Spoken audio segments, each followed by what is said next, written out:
As a real estate agent, you never really know who you're dealing with. She could have been an actual billionaire. She could have been a scam artist, and I would never know the difference.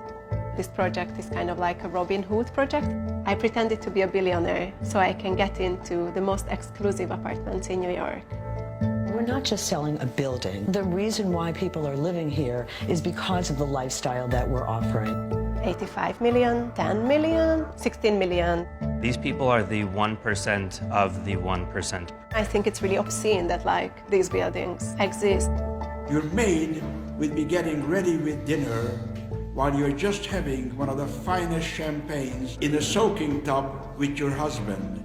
Imagine waking up every morning to these views. Gabriella, I really see you living here.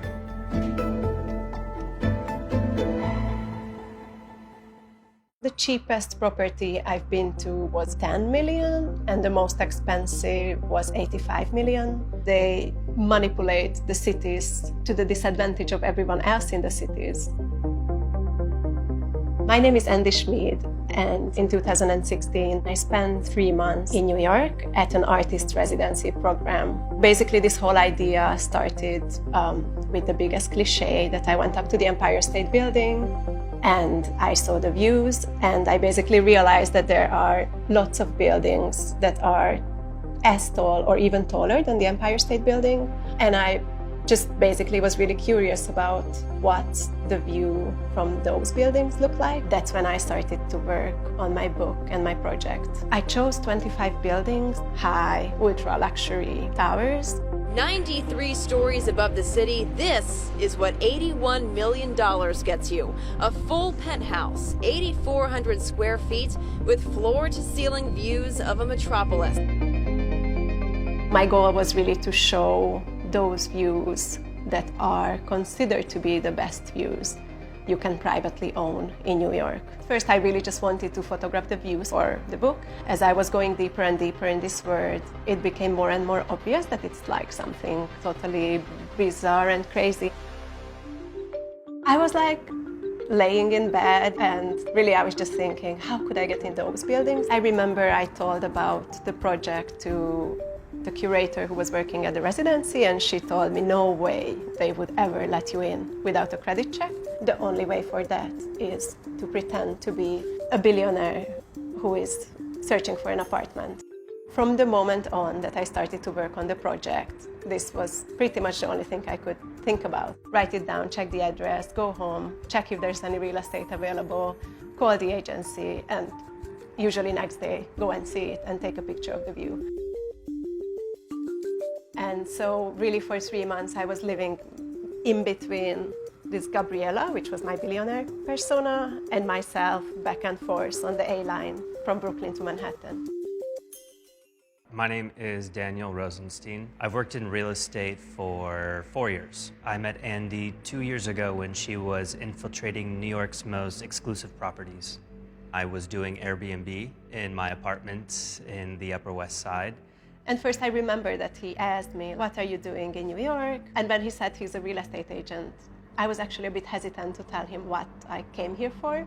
She told me that she was making a book. So I think at first I was like, oh, is she mocking our profession? I'm just a pawn in your project here. And then the more she was talking about it, the more I saw her point of view, which is almost nobody has access to these apartments. You have to go through a doorman, you have to reach out to a real estate agent. It's not a normal real estate market where you can show up to an open house. She asked a few questions, I think how to navigate getting into buildings. I told her to use the term, we're looking for a pied-à-terre or second home in the city. A lot of really wealthy people look for second, third, fourth, fifth homes, and she at that point had essentially created her whole persona. Gabriella is my actual middle name because at the beginning I didn't know if they would check my passport ever.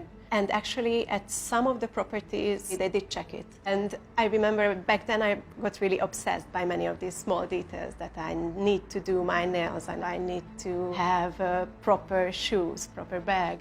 In order to do this project, I needed to bring my camera and photograph the view. This made me obviously very unusual in the eyes of the agents, But I also realized that the stranger I act, the more convincing it is that I'm actually a billionaire and I just don't give a shit. I was really, really nervous at this very first viewing. The agent started to ask me if I have a chef, if I have a nanny, if we have private chauffeur. So I just randomly answered yes and no. And all of these answers kind of became part of what Gabriella was. Tell your husband every morning that this is really where you want to be.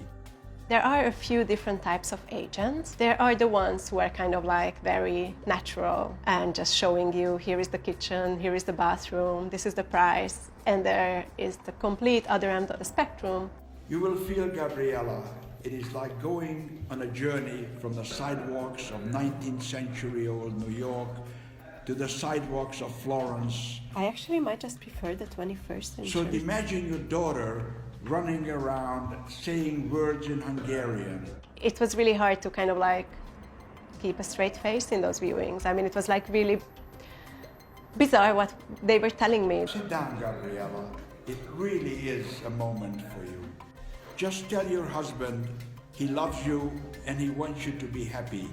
I'm sure he will not say no to you if you let him know this is really your first choice.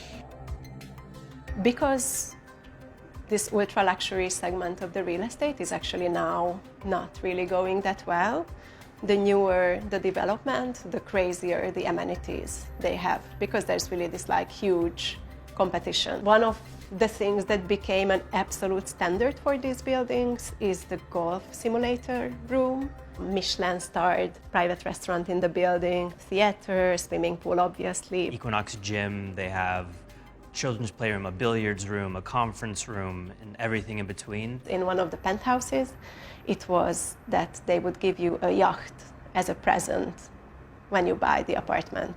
A yacht. So you mentioned the number of people who are actually living in poverty according to the federal poverty numbers. But we all know living in New York, it's a whole different ballgame. The average rent across the city has returned to nearly pre-pandemic levels.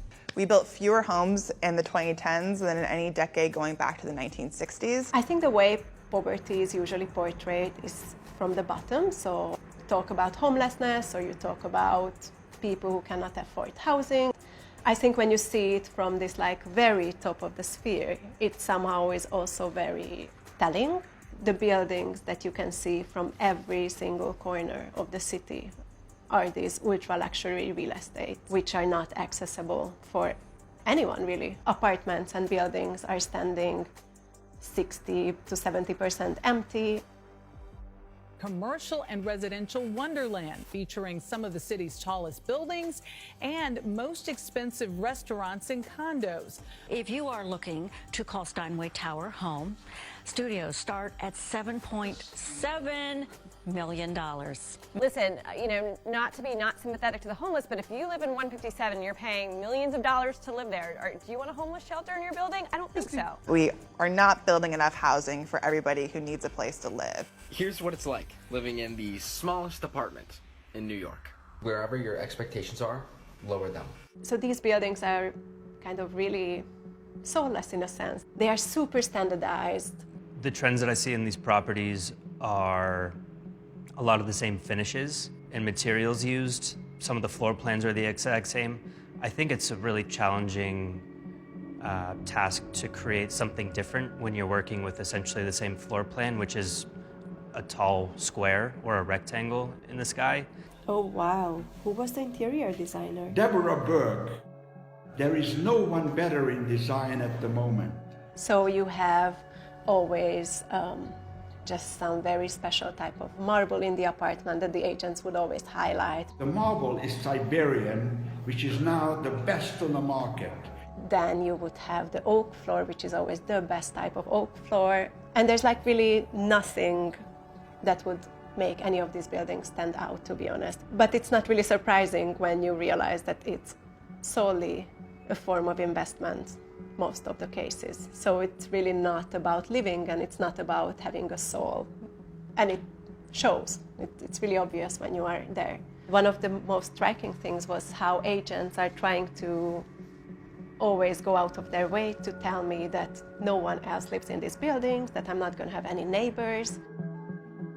A lot of these billionaire road towers are investments for overseas and local people, so they'll rent them out or they'll just own them, have them sit empty for a number of years and resell them. It's a safe investment, it holds value over time, but what that translates to is buildings sitting empty.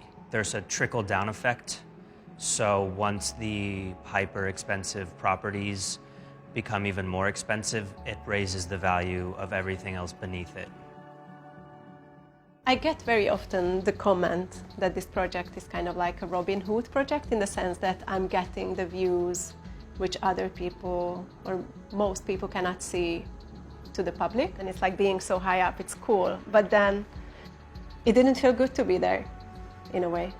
Or one of the very big problems of these buildings, they are casting sometimes hundreds and hundreds of meters of shadows, for example over the Central Park or over other people's up until then sunny living rooms, or just over the streets. And so somehow these buildings that are not even lived in are taking away such natural things from the rest of the city as sunlight. There's a lot of money in New York, and I think there will always continue to be a lot of money in New York.